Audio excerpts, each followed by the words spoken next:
What's going on, guys? Welcome back to the podcast, Talking with Beauties, episode 95, the Wednesday news. And on today's episode, we're going to talk about the waste management because that was chaotic. The NHL hands out more suspensions. Plus, the Beanpot is going back to a familiar home. But first, let's head into the MLB.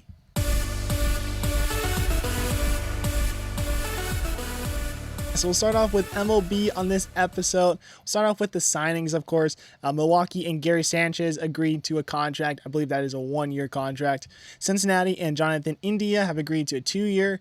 Money has not been announced. Pittsburgh and Yasmani Grandal agreed to a 1-year. San Diego is bringing back Jerickson Profar after 1 year, signing him to a 1-year contract. And Washington has signed Jesse Winker to a minor league deal, and San Francisco has signed Jorge Soler to a 3-year, $42 million, one of the bigger deals of this last week. We had 2 arbitration hearings, or actually 1 hearing and 1 to avoid arbitration. We'll start off with a hearing. Toronto and Vladimir Guerrero Jr. went to arbitration. Vladdy won that one, winning $19.9 million for this upcoming season, so good job for Vlad. Texas and Adolis Garcia have agreed to a 2-year, $14 million to avoid arbitration. That's an absolute steal. Great job by both sides.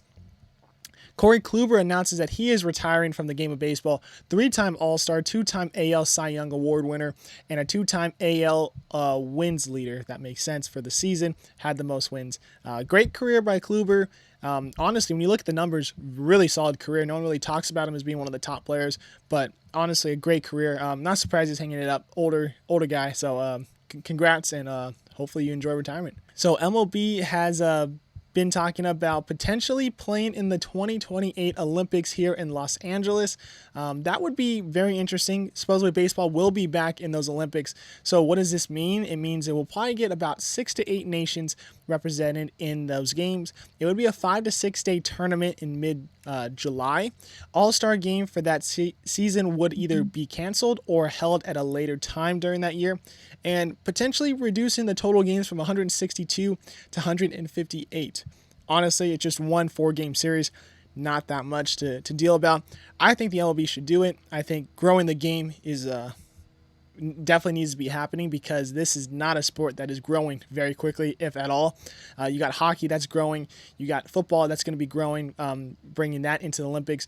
NFL players are going to be playing in that. So definitely expect MLB to hopefully send their players going along, but it's all going to come down to owners, and hopefully the owners agree on it because, yeah, they're going to lose money for that weekend or that whole week losing to the season, but it's going to be only 4 games. I don't think it's going to be that bad for these guys, so I think they should definitely do it. Definitely good for the sport. Netflix announced they're going to be doing 2 productions with MLB this year. We're going to get a Hard Knocks style documentary with the 2024 Red Sox. That should be pretty fun. Hard Knocks is one of the bigger sports documentaries going around season to season. That, I think, also Drive to Survive is also one of probably the top as well. I think Full Swing, I could be incorrect on that name. That's also a Netflix one. That's all about golf. I thought that all 3 of those have been great. So having a baseball-styled Hard Knocks might actually be pretty entertaining. It might get people more interested in the sport as well. So Netflix does a great job. HBO does a great job. So I would expect this to be a pretty good one. Who knows what the 24 Red Sox are really going to look like. I don't expect them to be all that great. But it's going to be fun to watch. Hopefully it's entertaining. It's a long season, so I'm curious on how they're going to be able to cut that up into a manageable series to watch. They also announced they're going to be releasing another documentary later this year on the 2004 Red Sox championship team, the one to break the Bambino curse. I'm not too surprised that we're going to get something like this. I'm actually kind of surprised we haven't had anything on this team beforehand, but it seems like it should be pretty good. So 2 Red Sox documentaries coming out this year, so that should be fun. All right, let's get into, so we got some reaction pictures. We'll start off with the new stadium for the Kansas City Royals. So there's a lot of pictures going out. This is probably one of the best ones that I saw, so I'll react to just this one. And honestly, it looks great. I think this stadium looks very good.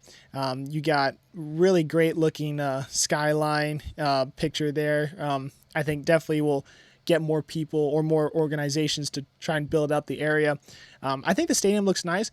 The only bad thing is I think the stadium they have now looks really good too. I went there a couple, maybe 2 summers ago now. Jeez, it doesn't feel that long. and saw it for the first time, watched 3 innings, and moved on to St. Louis because it was a road trip across the country with the fam, and very appreciative of it. They did not have to stop for me, and they were able to let me watch for maybe 3 innings or so. Let me get a Royals hat, walk in the stadium, hang out, and take a couple pictures, and just kind of get a full experience of what a Royals game would be like. And it's great. It's a nice stadium. It's not that far off from downtown, right next to Arrowhead as well. So you got both teams sharing parking lots. So I always think that's good for sports as well in that area. So I'm kind of surprised at doing this. I'm not sure exactly where this is going to be. I'm not from Kansas City area, so I don't know what any of these cities or streets in relationship to the stadium now would be, but it looks very good. I'm not gonna lie, it looks very nice. So I'm very curious on how they're gonna be able to do it. When will this happen, and if it's gonna get all approved. All right, so let's head into the next topic, which is batting practice hats. So yes, I just popped up batting practice hats onto the screen. Let's get a reaction to these ones. So we have pretty much all of them here besides the Mets. When we get to the Mets at the very end, I'll explain the hat. I have not seen any pictures on it. I've just seen descriptions of it, so I will try to describe it as best as possible. If I do find a picture of the hat before this episode comes out, I'll pop it up. But as of right now, I have not seen one. So we got 30 hats, 29 teams. One team has 2 hats, but we'll go across the order, across the rows, and that will be each division. So we'll start off with Baltimore. I've given this one a 9.1. I actually really like this hat. I think the colors look very solid, and having that bird on there, as you mentioned last week, I'm a big fan of bird logos for some reason. I really like this, so I think this is a great looking hat. I give it a 9.1. Boston reminds me a lot of the Atlanta spring training hat and also their spring training hat, just with the dark blue logo. I think it looks fine, just nothing too special. I give it a 6.1. Toronto, I give it an 8.1. I think it looks solid. I think the colors look good. It would match this jersey really awesomely, but I don't think it's anything new. I think we've seen it before kind of thing, so that's why I give it an 8.1. I still think the colors look great. Logo looks good, so 8.1. Yankees, I give it a 3.4. I think mainly because of the logo. I don't like it. I'm not a huge fan of that pinstripes behind the logo. It's kind of hard to see from that angle. If I find another picture, I'll try to pop it up, but I'm not a huge fan of that logo there, and it's encased in that circle. I just feel like you lose the touch of the Yankee logo there. So 3.4, I think it was a good try, but doesn't work for me. Tampa Bay, 8.7. I really like that logo. I like that that color change from that dark blue to that green, aqua to yellow up to the top right with that devil ray in there looks great. So I give it an 8.7. I think it looks solid. Detroit, I give it a 4.4. I think it's executed poorly, but I like the way they're going with it. I think it looks like it could work, but because of how small they put their logos on their hats, it just does not work. I mean, it looks so tiny on there. You lose it behind the stripes. I think the stripes could work, but with how small they make their logo, you lose a logo. So if you take away that logo, I don't know what team this is, and pretty much from far away, you're not going to be able to see what team this is. So 4.4, I think there's a possibility this would be great, but it just doesn't work with the logo. Kansas City, I give it a 6.4. I think it looks really good. I like the colors. I'm not a huge fan of how tiny the logo is. I think the logo kind of gets lost as well, being that small.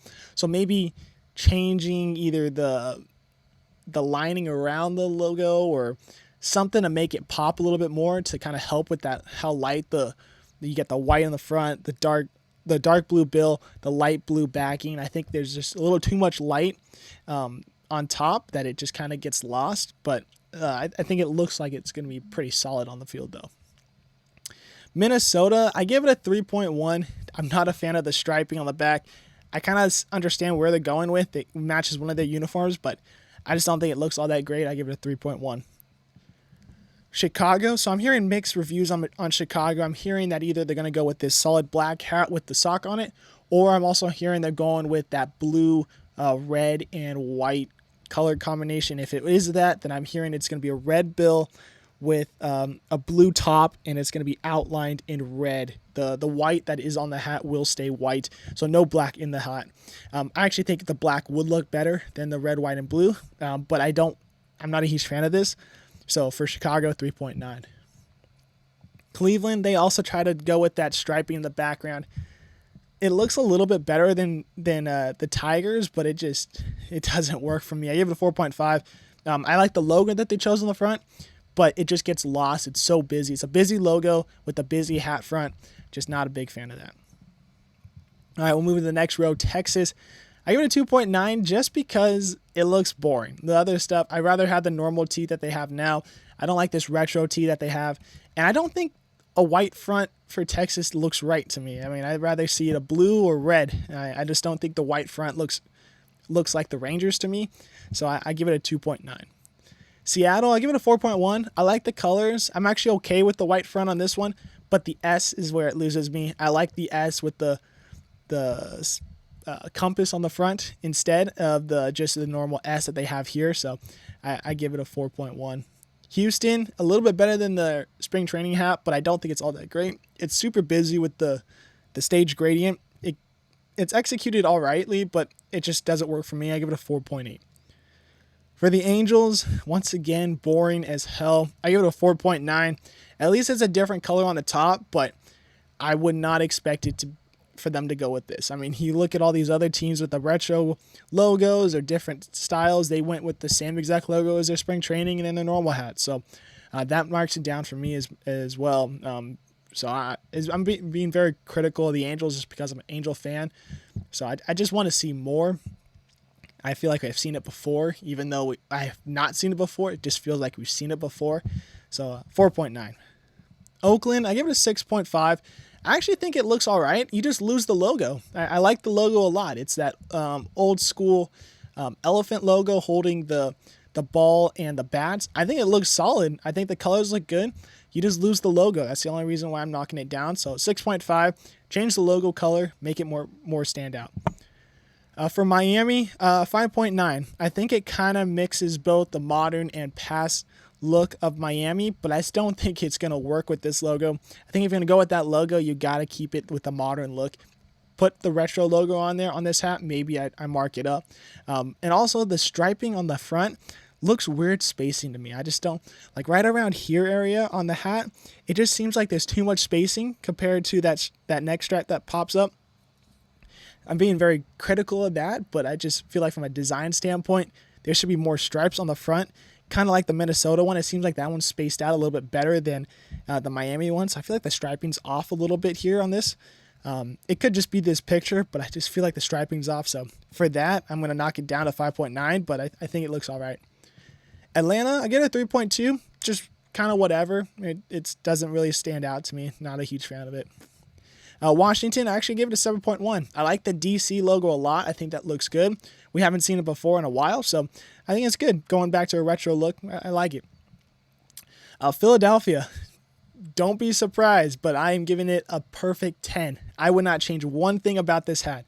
I think it looks great. I love the blue top, the red bill, red button on the top there. The Philly Fanatic being on the front, crazy move. We've never seen that before.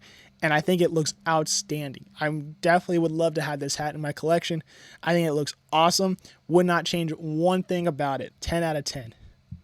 Cubbies, I give it an 8.9. I think it looks good. I really like that logo. I have a hat right now with that logo on it.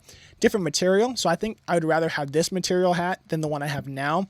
I have the old batting practice hat with the same logo. So of course we've seen this before from the Cubs. But I think if it's not broken, don't fix it. And I don't think this is broken. I think this looks good. 8.9. Not as good as the spring training hat, but definitely back-to-back solid hats from the Cubs. Milwaukee, 6.2. I'm not a huge fan of that logo. I think just Milwaukee in general, I'm just not a huge fan of when it comes to just the brand. But I like the colors. I think the colors look pretty good. I think Toronto did it better, though, when it came to the colors. So 6.2 for Milwaukee. Solid, but not great. St. Louis, I give it a 5.8. I think it looks all right. You kind of lose the logo, though, with how bright that red is on that dark blue. There's no color spacing or anything like that. It just feels like it's all blended into one. So just because of that, 5.8. Cincinnati, 5.6. I think it's the better ones of the stripes that we've seen so far, but it's a lot of space of white on the front, and the logo being in white, you lose it. So because of that, I give it a 5.6. Pittsburgh, Seen a lot of mixed reviews online about this. Some guys really like it, some guys don't. I'm one of those that don't. I don't think it works. I don't think it's way too busy. You lose the logo, you lose the whole meaning behind it. I don't understand why they went with it, besides maybe it's a retro look. 1.9 for me. I'm not a huge fan of it. So this is where the Mets would be. So I'll try to explain the Mets here. So I'll give it a 1.5. It's very similar to like the striping ones of Cincinnati. The bottom has the stripes, and then on the top here has the pinstripes of like Minnesota's hat. It's a white front, dark blue back, and dark blue bill, the normal NY logo that we normally see on their hats. So honestly, I'm not a huge fan of what they did there on the front. I think the front looks very poor, and I'm not a huge fan of that. So because of that, 1.5, I think it's probably the worst hat that we've seen, just because it's too much going on. You get vertical and horizontal lines. Not a good combo there. We head to the Dodgers. So their gray hat happens to be in this line. We'll start off with that one, of course. So they're actually the only team with a logo on the side of their hat. So they're actually the first team that I did see when these dropped. So I thought everybody was going to be having a logo on the side of the hat. They're the only team that not only came out with two hats, but had a logo on the side. So I'll give them bonus points for that. I think it actually looks all right. But that gray looks super good with that dark blue, that D logo, which I'm a big fan of now, coming out with the spring training. So I give it an 8.2. I think it looks very solid, very cool. Interesting that they have two hats, but I think it works. It looks good. 8.2. San Diego, I'll give it a 4.7. I've just never been a fan of that kind of cut to that hat. That it's not the full cut, but it kind of cuts in between there. Not a fan of that. Don't really care for it. Colors are not all that great to me either. 4.7. Arizona, I give it a 7.8. I think it looks like one of those hats that you buy that's part of like a collection or something like that, where they take the team's colors and they strip the colors and just put some crazy colors in there. And it feels like that's what they did with this, with the black and turquoise. I think it looks really solid though, and it definitely works for Arizona, especially with them being a little bit more turquoise this year with their new uniform. So 7.8 for me. I think it looks really good.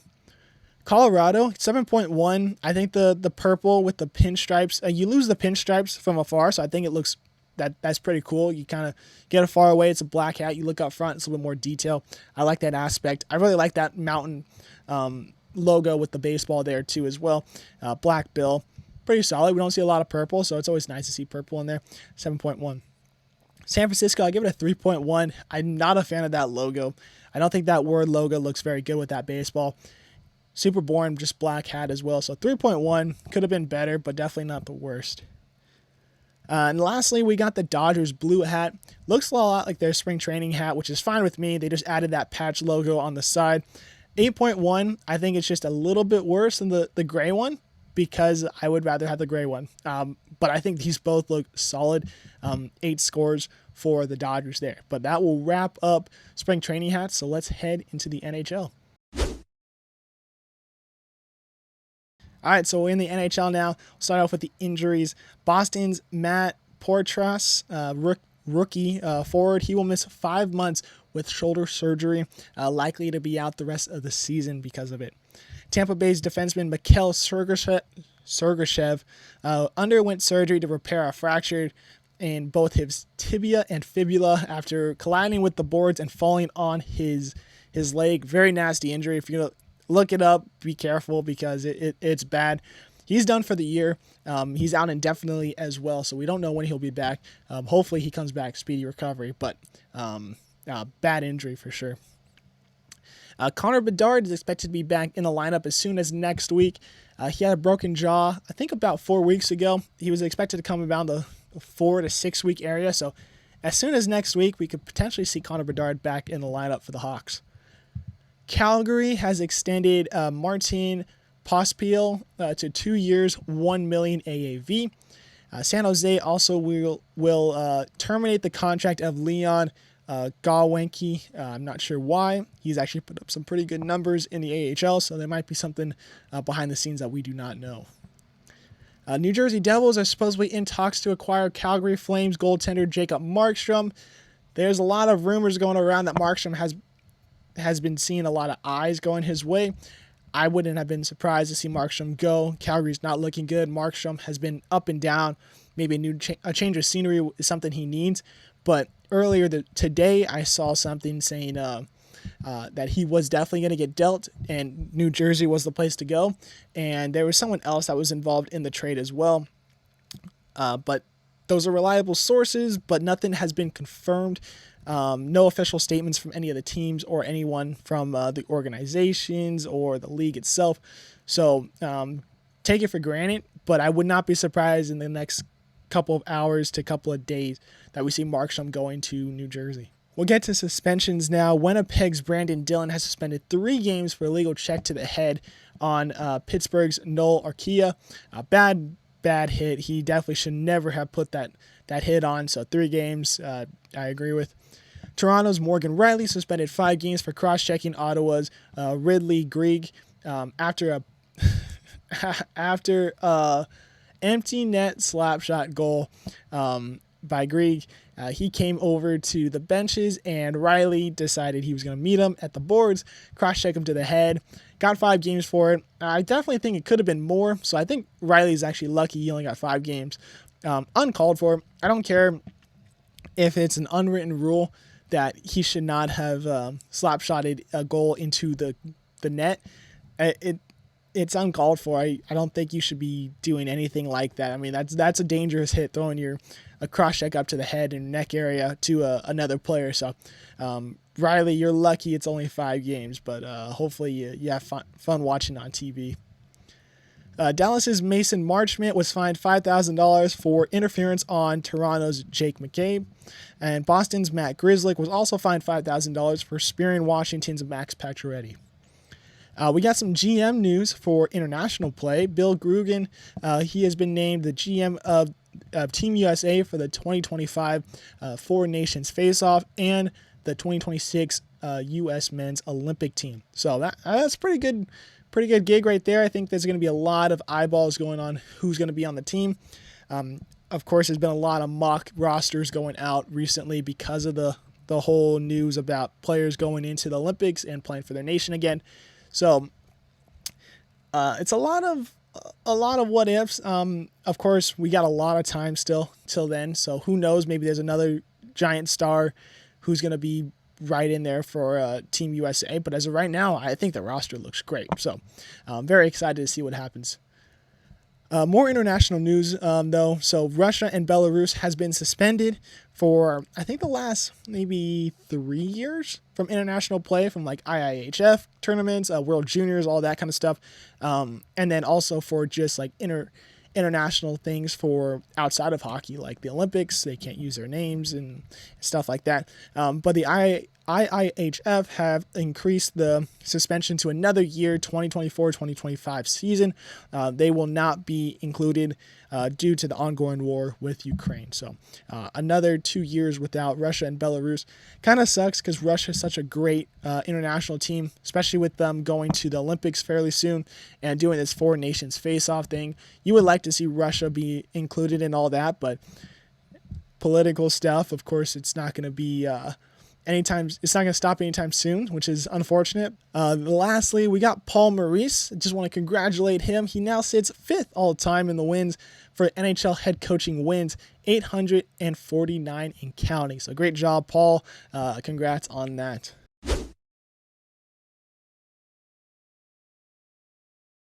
Let's head to the NFL now. So yes, the Chiefs won the other day against the Niners of the Super Bowl, 26-23 in overtime. Really exciting game. If you take away being a Niner fan in this one, it's a really exciting game. Probably one of the best Super Bowl games we've ever had, potentially, in the recent years. I think you definitely could be argued as one of the best ones ever. And I think I can't argue too much about it. I'm not going to sugarcoat it or blame other people for the loss. Does it suck? Yeah, but it's whatever. It happens. You move on. So, very excited to say I got to see this game because that was a very solid game. So, very cool.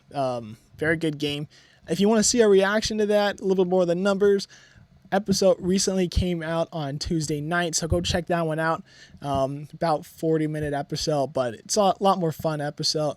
You kind of see my raw reaction plus Kettler and Connor's raw reaction to the game. So if you want to check that out, go over there and check out that video. The word on the street, Chicago's first overall pick is going to be very hard to take off their hands. Supposedly they want a historic haul to trade away this pick.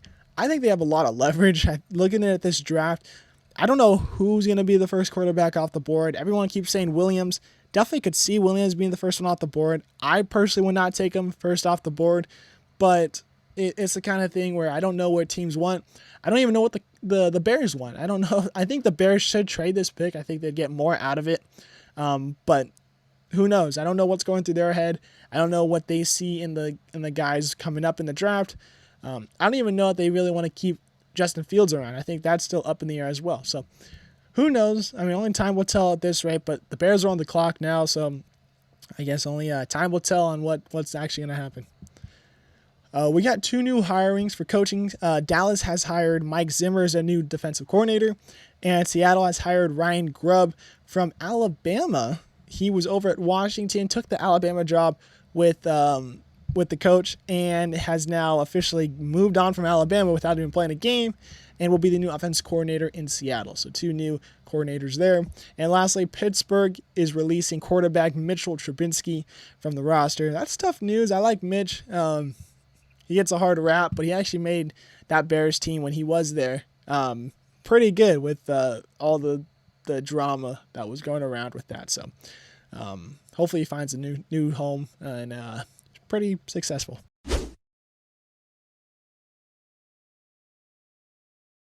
We'll head to golf now. Yeah, we don't talk about golf very much, like at all. Usually I really have to be involved to understand what's going on in the tournament. But this past weekend was the Waste Management Open. That's up in Scottsdale, which is about a 45 minute drive away from me. And I was able to go on Friday. It was an impulse, hey, why not go? I have no classes on Friday, so I was like, hey, I kind of want to try it out. Who knows the next time I'll actually be out here, because I'm not sure where I'm going to do my master's program, but I might not be doing it here in Arizona. I might be going back home for California. So if that's the case, then I won't be here next year for the Waste Management. But what a wild weekend. We'll start off with just the golf itself. Nick Taylor beat Charlie Hoffman in a 2-hole playoff. Both guys hit 21 under. Taylor actually hit a 60 on Thursday, which of course is a par 71, and this actually matched the course record. So great job by Taylor all weekend. Kind of slowed down after Thursday. Friday and Saturday kind of struggled a little bit. Sunday really turned it up along with Hoffman. So exciting finale, despite everybody probably watching Super Bowl. Very exciting ending for that. Scotty Scheffler hit a 18 under, tied for 3rd, and Jordan Spieth was a 14 under, with tied for 6th. So let's head back to the chaos of the Waste Management and my experiences. So we'll start off with the experience. I got there Friday morning around 6:30. They had shuttles going in from the parking lot to the course itself. And by the time I got into line, I was one of the first people in line that were not in that crazy 16-hole line. The first people right outside that, and that was about 7 o'clock. Tough thing was, because of the tournament being suspended on Thursday because of the rain and not being able to resume play in time, they had to finish off the first round on Friday and then go into second round, finish most of it on Friday, but not all of it, had to transfer over to Saturday. But they didn't even start Friday's matches or rounds on time as well. We had a frost warning. It was freezing cold. It was probably, I think it was 38 degrees when I got into the truck to drive over there. By the time I got into line, it was about 42 degrees. So only increased 4 degrees in about an hour and a half. That was rough. That was rough staying outside. And at least I was bundled up. I had 2 layers of jackets and sweatshirts on. And I actually wore pants. If you guys know me, I don't wear pants.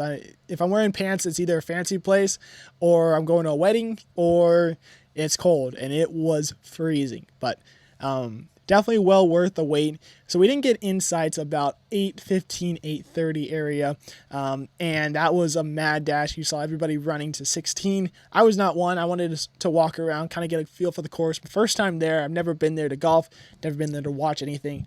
So I wanted to feel it out, and went over to about, I think it was hole 6 or 7. I want to say 7, and happened to have a good view of the green. And I was like, I'll stick around, wait till the air horn goes off to the next thing. Little did I know that was Wyndham Clark's and Scotty Scheffler's hole that they were on from the day before. So I actually got to watch them finish their 7, 8, and 9. And then once they finished their 9th, I walked away and kind of found my way into just other areas to kind of check out more. And I was like, man, I got to get into 16. That's the only reason why we're here. Waste management, you got to go to hole 16.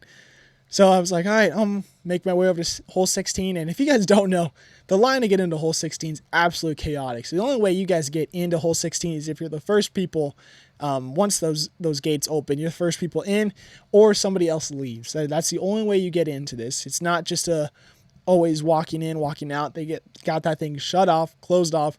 So I waited in line for a total of 4 hours to get into this hole. I was dedicated, texting my dad, the podcast dad, like, hey, like, I do not know if I could stay in this line any longer. I'm glad I held off and did it because it was a hell of an experience. I'll put up some pictures and videos right now. This thing was awesome. We had crazy amount of crowd noise. I mean, that place, you wouldn't even know it was at a golf tournament. Like, you lose yourself in the crowd and you'd be like, oh shoot, there's someone shooting on the fairway right now. It's like, it's crazy. Like, someone's on the tee box and no one even cares until that ball is either close or not close. Either you hear boos or you hear cheers. Like, great experience, super awesome. Would recommend it to anybody who's considering. I think it was a blast. I'm not a big drinker. I actually drank a little bit there. I was like, I got to get into the experience here. So I drank a little bit. There was some beer snakes going up and down the stands. There were some long ass beer snakes. So it was really awesome, really cool. So that was my Friday. My Friday was 12 hours at the golf course. So would not trade it for anything. I think that's one of the best experience. We definitely would recommend it to anybody. So if you're considering going, definitely go. So let's get into, like, why was this the most chaotic one? So Saturday came along. It started off with rain in the morning. Not ideal, but a lot of people still showed up. We actually, there were reports of 500,000 people was the capacity there, and they hit capacity. Supposedly crowds reached that capacity around 2 p.m. Saturday, and to try and limit the crowd, they shut off alcohol sales. So alcohol sales were shut off for the first time ever at the course, and there was people outside waiting to get into the course that had tickets. Unfortunately, they did not get in because there were so many people in the crowd trying to get into the doors of just the course itself that they weren't even scanning tickets. People were just getting in. Crazy crowd. I'm so glad I didn't go on Saturday because looking at videos of that, people are side by side and just trying to get through people walking. I doubt anybody who was in line for hole 16 actually got into hole 16 because that would have been a mad dash over there and just no one would have left. Supposedly the alcohol sales got some people to leave, but not everybody. But it just chaos. I don't think I've ever heard of something this bad. Now it gets everybody to think, is this it for alcohol at the Waste Management because it was just, they let it go too much? Is this it for just the Waste Management in general? Is this it for how fans are going to be perceived at the Waste Management? I don't know. Yes, I think this is probably one of the worst years we've ever seen before at this, but you go to the Waste Management because of stuff like this. I just think you got to find a way to rile people in. If that means giving everybody wristbands who are eligible to drink and you can only get a limited amount of drinks, maybe that's the only way you could do it, but people will find ways around that as well. So I don't know. I'm not too sure exactly how they're going to get around this. I would think they got to find some way because I think this is one of the better tournaments. PGA needs something like this because LIV is taking everything away when it comes to just the golfers. So having something like this for the fans, definitely going to go a long way. So next year, I doubt it's going to be the same exact tournament. There's going to be some sort of changes, I would think, but who knows at this rate. But Regardless, if you have the chance to go to the Waste Management and you've never gone, do it. I think you'll love it. It's just a giant party, and it's nothing like you've ever been before. The best way I would describe it is a mixture of like the singing and chanting of like an English soccer game, plus the atmosphere and crowd noise of a really good college football team game. Like that's the best way to describe it. I'm not even sure if that's even the best way to describe it. I think that's the closest description I could give to people, but definitely go to those. This weekend, though, for PGA, they're at the Genesis Invitational. That's in the Riviera Country Club at Pacific Palisades in California. Previous winner was Jon Rahm. Obviously, he's a live golfer, so he will not be in the tournament. Tiger Woods will be a part of the groups. His tee-off time on Thursday will be at 10:25 a.m. So hopefully Tiger does well. He's always going to get publicity and some word going around. So 10:25 on Thursday is Tiger's tee-off. All right, let's head to college football now. Quick news around there. Nick Saban has signed to be on College Game Day for an analyst next season. Michigan will hire Wink Martindale as their new defensive coordinator. Boston College is hiring Bill O'Brien from Ohio State's offensive coordinator spot to be their new head coach. Crazy turn of events. I'm not surprised Bill O'Brien's taking this job. He's from the Boston area, so definitely a better shot to go as a head coach than offensive coordinator at Ohio State. But it just sucks for the Buckeyes. So they had to go out and go hire somebody. So they were actually go out and hire their new offensive coordinator, Chip Kelly. He was the head coach over at UCLA. I think he had a job. Kind of surprised he took this offensive coordinator job, especially now being in the same conference. So I don't know how that's going to be perceived, especially when Ohio State and UCLA play against each other. So I think it may have been a fear of being fired for Chip Kelly. I actually had a lot of people saying, and reliable sources saying, that he was going to get fired after that USC game, regardless of the outcome. Ended up playing out the rest of the season and was going to go into this upcoming season as the head coach. So I don't know what happened there. I thought that was definitely a reliable source that helped me out there with that, and definitely did not work out. So I'm not sure what Chip Kelly thought process was going into this, but he is now the new offensive coordinator at Ohio State. So I'm curious on how that's going to work out with the Buckeyes. And lastly, because Chip Kelly left, UCLA had to go out and get a new coach. They pick up Deshaun Foster as their new head coach for the upcoming season. Let's head to hockey now. Let's get into the rankings. Boston College stays put at 1. North Dakota and BU also stay put at 2 and 3. Wisconsin's another one, does not move, stays at 4. Denver gets a +1 to 5. Michigan State gets a +3 to 6. Maine and Minnesota stay put at 7 and 8. Quinnipiac had a tough weekend. They dropped 4 to 9. Providence stays put at 10. 11 has UMass with a +1. Cornell gets a +1 to 12. Western Michigan gets a +1 to 13. Michigan drops 3 to 14. Colorado College stays put at 15. St. Cloud State stays put at 16. Arizona State gets a +1 along with Omaha to 18. New Hampshire drops 2 to 19. And RIT stays put at 20. Other receiving votes that had double digits: Northeastern at 46, Holy Cross at 14, and Minnesota State at 11. Let's head into Beanpot. So Beanpot was on Monday. We'll start off with the consolation game. I watched a little bit of this. It was kind of boring after BC did score because Harvard is not a good team this year. Only 4 wins on the season. BC ended up winning this one 5-0 in the consolation game. We head to the championship game, which was back and forth. BU had the lead. I think Northeastern tied it up about 10 minutes left, forcing overtime, but it came from Gunnar Wolf-Fontaine, Northeastern Husky forward, game-winning goal in overtime. Back-to-back Mondays that he wins it for the Huskies. 4-3 final in this one. Down, they have won 5 of the last 6 Beanpots for the Huskies. Impressive. Have not heard that stat before when it comes to the Beanpot. So Northeastern Huskies, they look outstanding. Of course, the best name in hockey gets it done again. Gunnar Wolf-Fontaine. That's an awesome name. That kid's sniping it. And big upset against the number 3 team in the nation, Boston University Terriers. We got a quick shout out though. College hockey, Stonehill. Stonehill's first season is this year on the D1 level. They have a tough year though. They are 0-28 to start off the year. Arizona State actually did play them. I did not get to watch them. I was out of town that weekend. But they have had a tough year. 0-28. They were able to get their first win of the year against Lindenwood, their first D1 win in program history, 4-2 win at Lindenwood as well. So congrats to Stonehill. Hopefully you guys start getting the ball rolling there. We'll head into the Arizona State update. So fortunately, these boys were able to sweep Alaska Fairbanks 2-0 and 4-2. Gibson Homer was in net for both games. I'm just going to say, I called it. I thought Gibson should be the goaltender going into this upcoming weekend. He got the start, coming up with a shutout in game 1, his first NCAA shutout, 37 saves. Matthew Copperwood on Saturday got 2 power play goals, adding to his total on the season to 14.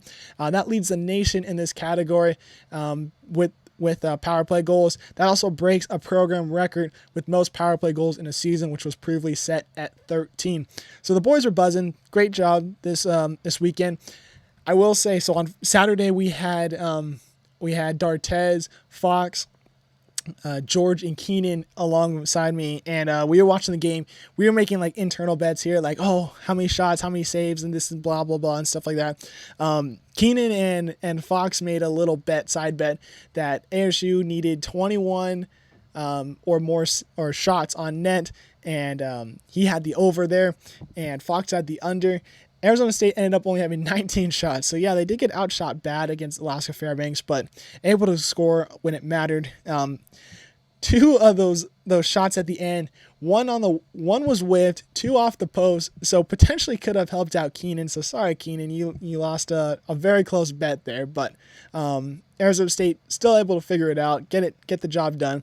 Awesome night hanging out with the boys, so appreciate you guys hanging out with me as well. This upcoming weekend, though, you guys are on a bye, so hopefully able to kind of rally the guys up, get them good rested, because they're going up to Alaska Fairbanks to play them again the following weekend. So hopefully that gets it done. Trying to get into that the invitation to the tournament. So hopefully able to figure it out with the tournament there and get it done for the guys, and hopefully represent the school as maybe a Frozen Four. Who knows? Maybe we get there. All right, let's head to softball now. So softball had their first full weekend underway. Let's head into the rankings. Oklahoma, of course, is the number 1 team in the nation. They stay put, along with Tennessee at 2. Texas had a good weekend, a +2 to 3. Georgia gets a +2 to 4. Florida State drops 1 to 5. Wisconsin gets a +4 to 6. Clemson stays put at 7. Oklahoma State gets a +3 to 8. Stanford has a tough week and they drop 6 to the 9. Duke drops 1 to 10. Alabama gets a +3 to 11, along with LSU to 12. 13 is Arkansas. They dropped 1. Oregon dropped 1 to 14. Missouri goes from unranked to 15. They had a very solid weekend. Great job of the Tigers there. Utah stayed put at 16. Virginia Tech got a +6 to 17. Another solid weekend there by the Hokies. Kentucky goes from unranked to 18. Florida drops 1 to 19. UCLA had a very bad weekend. They dropped 12 spots to 20. South Carolina gets a +1 to 21. Baylor gets a -3 to 22. Louisiana gets a -2 to 23. Auburn gets a -4 to 24. And lastly, Texas A&M gets a -1 to 25. Other receiving votes that were double digits. Nebraska had 39, Northwestern 35, Indiana 28, SDSU 25, Arizona 23, Charlotte 20, and Michigan 17. Let's get into the upsets of the weekend. So we actually had a lot of solid games this last weekend. A couple of mostly unranked teams beating ranked teams. A couple of also top 25 upsets as well. So let's get into it. Charlotte beat Florida State 6-5. That ended in 10 innings, excuse me. Indiana beat number 13 Oregon 7-5. Boise State beat number 25 Northwestern 4-3. Number 23 Virginia Tech beat Auburn 8-1. That also finished in 8 innings, so they blew it up in that extra inning. So good job by the Hokies. Kentucky beat Stanford, a big upset. Stanford was 2-1, and they also beat Stanford again 3-2. That one was in 8 innings. Penn State beat number 12 Arkansas 3-2. That was in 8 innings. Michigan beat Florida 2-1. They were ranked 18. That was finished in 10 innings. Missouri beat number 7 Clemson 4-1. Cal beat number 21 Louisiana 3-1. And number 11 Oklahoma State smoked UCLA in 5 innings 9-1. tough weekend for the Bruins. Not a very solid weekend. Hopefully they're able to bounce back this upcoming week. All right, let's head to college baseball. So college baseball starts this weekend. It starts some teams on Thursday, mostly on Friday, I believe. And we're going to get into just the rankings. And then, of course, we'll include one game for the game of the week this upcoming weekend. So we'll start off with the rankings. Number 1, Wake Forest. Number 2, Florida. Number 3, Arkansas. Number 4, LSU. Number 5, TCU. Number 6, Vanderbilt. Number 7, Oregon State. Number 8, Texas A&M. Number 9, Tennessee. Number 10, Clemson. Number 11, Eastern Carolina. Number 12, Duke. Number 13, North Carolina State. 14, Virginia. Number 15, North Carolina. 16, Texas. 18, Santa Barbara. 18, Coastal Carolina. 19, Alabama. 20, Iowa. 21, Texas Tech. 22, UCLA. 23, Northeastern. 24, K-State. And 25, South Carolina. Games of the week. Let's start off with the NHL. We got 2 games of the week, both stadium series. Saturday at 6 p.m. on ABC, you got the Flyers and the Devils. And on Sunday, 1 p.m. ABC, you got the Rangers and the Islanders. Those games will be played at MetLife Stadium, so that should be fun to watch, so check out those ones. Soccer, I'm taking you to the Premier League. I got Man City versus Chelsea. That is on Saturday, 10:30 a.m. For hockey, college hockey, I got either 2 series you got to watch. Number 1, BC versus number 11, UMass, or the second series, we got number 3, Boston University versus number 10, Providence. So very solid hockey between both those series. A lot could happen with the rankings there. So who knows what happens with the Boston teams. I expect both these series to be split. That's my bet there. College softball, because we got no series this weekend, we'll start off with just best game of each day, Thursday through Sunday. So on Thursday, 2 p.m., ESPNU, you got number 9, Stanford versus number 5, Florida State. Friday at 4 p.m. on Longhorn Network, you got number 2, Tennessee versus number 3, Texas. Saturday, 8 a.m., ESPN2, number 4, Georgia versus number 5, Florida State. And on Sunday, 6 p.m. ESPN, you got number 5, Florida State versus number 2, Tennessee. Yeah, 3 of those games are Florida State, but they got a tough weekend. Honestly, they're able to figure it out. They're able to sweep the weekend. I wouldn't be surprised to see them at that 2 spot. I think that it's a very good opportunity for the Seminoles to get up there. So who knows? Should be solid games, though, for all 4 of those games. College baseball to wrap this one up. Number 9, Tennessee versus number 21, Texas Tech. That's Friday at 6 p.m. That is actually one of the only games that is not going to be a tournament. It's going to be a tournament style, not a series, but that is definitely going to be one of the better games of the weekend if you're going to watch one. So Friday, 6 p.m. Well, hey guys, I appreciate you guys showing up for this one, listening, and make sure you guys like and subscribe if you're watching on YouTube. If you're watching or listening to us on Spotify or Apple Podcasts, make sure you guys rate and follow and leave that little bell icon so you guys know when we record. Our recordings are going out. So as of right now, audio recordings are going out on time. It's the uploading of the YouTube videos that are being a little slow. So watch the socials. I always release updates as well. I'm trying to as much as I can. So check out those. Make sure you guys follow the links down below. So appreciate you guys listening to this one. Hopefully you guys have an awesome weekend, and we'll see you guys later.